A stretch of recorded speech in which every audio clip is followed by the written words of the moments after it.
വഴിക്കട വാനമറയിൽ കൃഷിയിടത്തിലിറങ്ങിയ കാട്ടാനകളെ രാത്രി കാടുകയറ്റി. ഈന്തൻകുഴി മുഹമ്മദ് അലിയുടെ കൃഷിയിടത്തിലാണ് കഴിഞ്ഞ ദിവസം രാത്രി 11:30 2 കാട്ടാനകളെത്തി കൃഷി നശിപ്പിച്ചത്.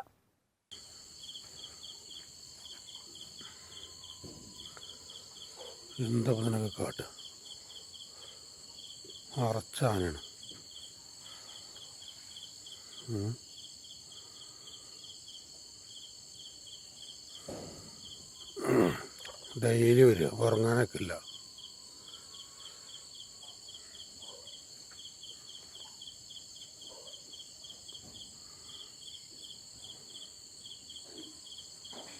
ശബ്ദം കേട്ട് വീട്ടുകാർ ടോർച്ച് അടിച്ച് നോക്കുമ്പോഴാണ് 2 ആനകൾ കൃഷിയിടത്തിൽ നിൽക്കുന്നത് കണ്ടത്. ഇതിനിടയിൽ കാട്ടാനകൾ ഒരു കാട്ടുപന്നിയെ ഓടിക്കുകയും ചെയ്തു. ഒച്ചവെച്ച് കാട്ടാനകളെ വീട്ടുകാരും അയൽവാസികളും വനപാലകരും ചേർന്ന് കാടുകയറ്റി. ഈ മേഖലയിൽ കാട്ടാന ശല്യം രൂക്ഷമാണ്. ഈ ഭാഗത്ത് സോളാർ വൈദ്യുത വേലി ഇല്ലാത്തതിനാൽ ആനമറി ഭാഗം കാട്ടാനകളുടെ കേന്ദ്രമായി മാറിക്കഴിഞ്ഞു. കാട്ടാനകൾ കൃഷി നശിപ്പിക്കുകയും വീട്ടുമുറ്റങ്ങളിലേക്ക് എത്തുന്നതും പതിവാണ്.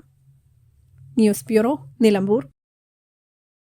ഗുണമേന്മ ഉറപ്പുവരുത്തിയ ബേക്കറി ഉൽപ്പന്നങ്ങൾക്ക് പുറമെ special fried chicken, Arabian chicken മന്തി, മസാല ഷവായകൾ, ഷവർമ, വിവിധതരം ബർഗറുകൾ, സാൻഡ്വിച്ചുകൾ തുടങ്ങി മീറ്റിംഗ് ഹാൾ ഉൾപ്പെടെയുള്ള അത്യാധുനിക സൗകര്യങ്ങളുമായി ഇനി പുതിയ രൂപത്തിലും ഭാവത്തിലും ഇന്ത്യൻ ബേക്സ് നിങ്ങളെ സ്വാഗതം ചെയ്യുന്നു.